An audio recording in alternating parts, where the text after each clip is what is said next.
we are living in this third dimensional world, moving towards the fifth dimension. So we are sort of in a transition period, moving from the third to the fourth to the fifth dimension. And dimension simply means perspective. So what that means is we are only living in this limited perspective reality, which is duality, consciousness, reality, so-called, which is constantly living in positive or negative, good or bad, better or worse. So there's a lot of conditions and a lot of judgments, a lot of fear based on these conditions that we are living in that are constantly limiting our views, which means limiting our experiences. So a lot of us are living in a survival state. We are just surviving the day, surviving this life, or fitting into a certain idea from a collective belief system or the value system. And so we are constantly trying to fit in, meaning that we have to discredit or disown who we really are, meaning disown my unique desires and wants and beliefs and my dreams in order to live a certain life that others approve of. That's the current reality that we're living in. And since we are moving into the fifth dimensional world where we are more in consciousness, unity consciousness, where we are more of accepting who we really are with unconditionality.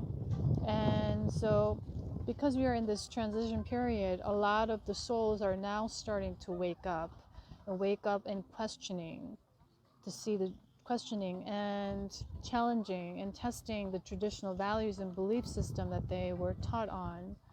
Like, I don't know if I really want to be in this relationship. I don't know if I really want to do this for my life, if I want to be in this job or this environment.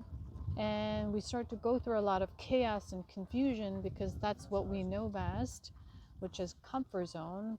But our soul is pulling us to get out of it, and there's a lot of resistance that we're going to experience. And with that, a lot of the souls will go through the journey of dark night of the soul, so-called shadow work.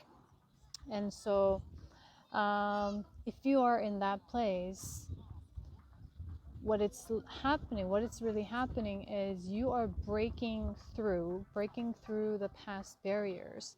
And so that pain is not just a curse, but it is a blessing in disguise. And that's just an initiation. That's just the beginning point for you to move away from the old and move towards the new way of living, embracing who you are, being you.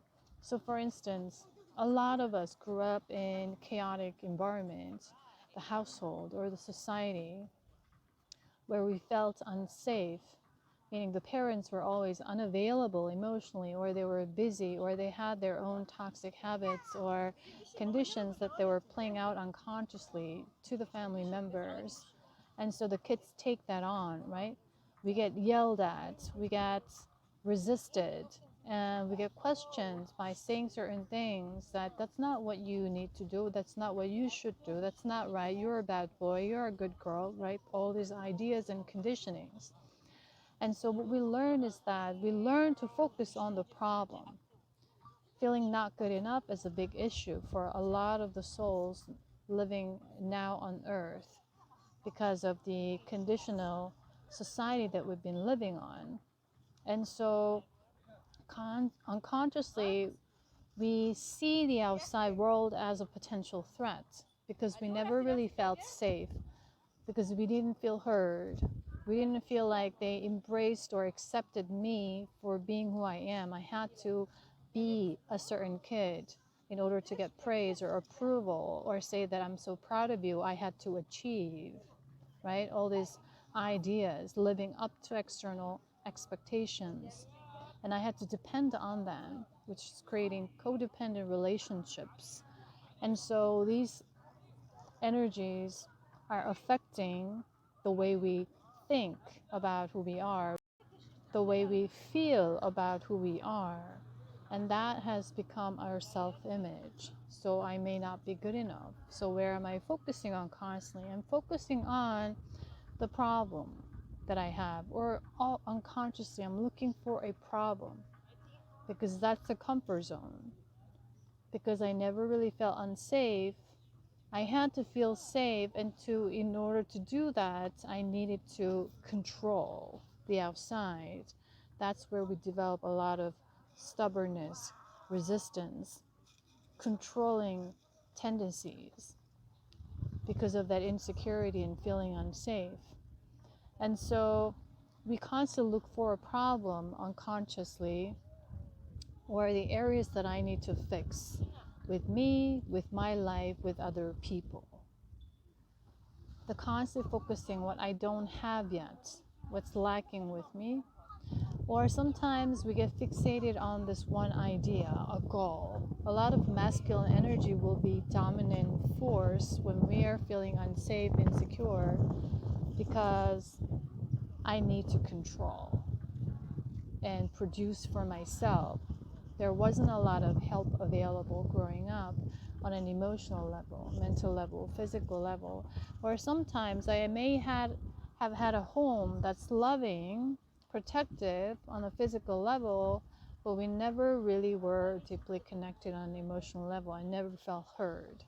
I was never myself. We could experience all of these things.